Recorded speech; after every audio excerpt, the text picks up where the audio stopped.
All right, let's go to this study one here. Let's look at a few questions here. It says, what's the first thing you typically do to prepare a message you want to communicate with others? So let me start with, Chidi, let me start with you. If you want to communicate, what do you normally do to prepare for a message you want to communicate to others? You want to share anything with us on that one? So basically, in trying to share something with others, I know it first of all has to do with the audience and the context, in the sense that at the workplace, talking about a project is a straightforward stuff.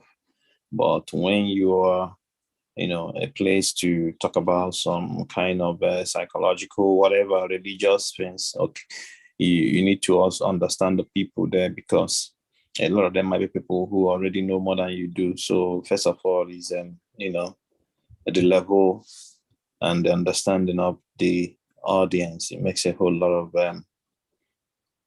critical point to note, so that you'll be able to know, to the extent you can, grab the message you want to share, and also try as much as possible to synthesize a whole lot of array of questions that you should expect, and that helps you to prepare and be able to deliver.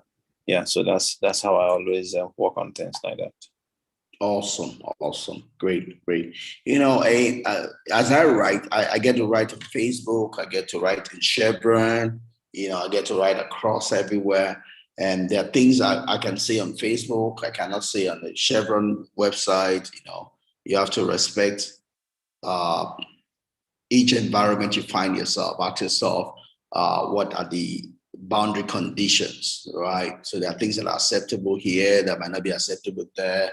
And I'm getting to learn that with Facebook also. Facebook has had to ban me several times when I get emotional that I use some words which they just catch and just suspend my account maybe for some days. I cannot blame Facebook. They own the environment. So they have already said, we don't want this. So it's up to me if I want to use it to stay within the limits of what they've allowed me. Right. So you need to respect the environment you find yourself, if you want to continue to use that particular environment. That's critical. So Kelvin, what do you do what do you like best about researching and doing prep work for your speech, article, blog, whatever? What do you like best when you are preparing? Okay, for me, like we said, is to understand the type of the nature of persons we are talking to first. So that help to understand the kind of persons, what is expected and what is demanded of the person to do, and also understanding the topic in context. So not going to start preparing or making plans for something. A word might mean different things in different languages and in different places. So understanding the context and what the persons who are inviting or what the topic is about, that's what something else I will do. So it will be a mess up. Maybe an English word means this to a particular set of persons, and what the persons are expecting you to talk about is totally different from that synonyms. So understanding the context and what is expected. So most times, if it's a teaching or a preaching, I get to ask the persons, what do you expect of me? What do you want me to talk about? What aspect of it do you want me to talk about? So understanding the mind of the persons who is inviting and the context they want you to talk on. That's what I think I do about it. Awesome. I like that. The next question, I do have a personal experience in it, but let me hear yours first of all. Let me start from Chidi. Chidi, have you ever been in a place where you had to offer a message without proper preparation? And what happened next?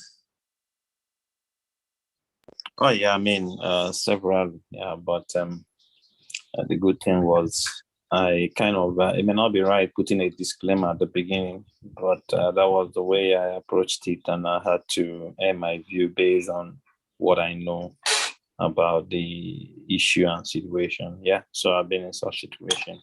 All right. Pretty much use a disclaimer on it. All right, Kevin, do you have any experience of that? Having to give a preaching you are not prepared for? I might have, but I don't remember anyone. Anyway. I don't remember any. Anyway, all right, let me give you my example. This is years ago. Years ago, my old church, my pastor wanted me to preach on the topic, how to influence people or so. You know, it was two of us that were going to preach on it, me and another pastor. And I was young. We're talking about like 20 years ago now. And I knew the message. I knew what I wanted to preach, but I just didn't have everything together to preach it, you know. And this is me. Typically, when I minister, share, I try not to speak from my head. I try to speak from my heart, right? I have a lot up here. I can reason to preach, but somehow I don't want to preach from here. I try to preach from here. To preach from here also requires me to be ready, for me to do all my plans, begin hand, everything, you know. That's a power of being able to preach from here, you know.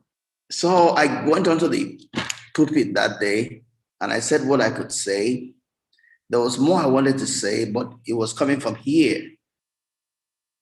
And I don't like preaching from here. I like preaching from here. So I shut up. I could not say any other word. So I didn't have words to say, not because I didn't have words to say, but it was going against who I am and what I believe, you know.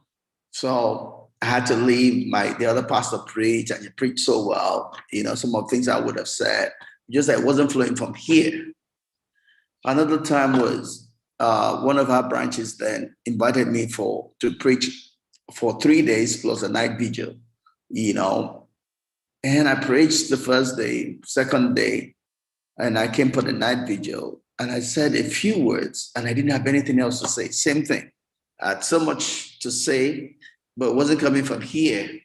It was going to come from here. I don't like doing that. So I was there with no words to say. And they were all praying for me. It was embarrassing. These two incidents were embarrassing, right? You know, but that was my youth. That's where I'm coming from, you know, and those two incidents drive me. That's why I said I'm always building myself, such that any time comes, I have something already stocked up inside of me to give a message without even needing to prepare, right? That I've had those two incidents in my life before where I was on the pulpit and there was no word to say. It was embarrassing. Thank God it was more than 20 years ago, you know, but that drives me. That's like the fear of yesterday that keeps me always preparing myself, you know, not to be caught on unawares.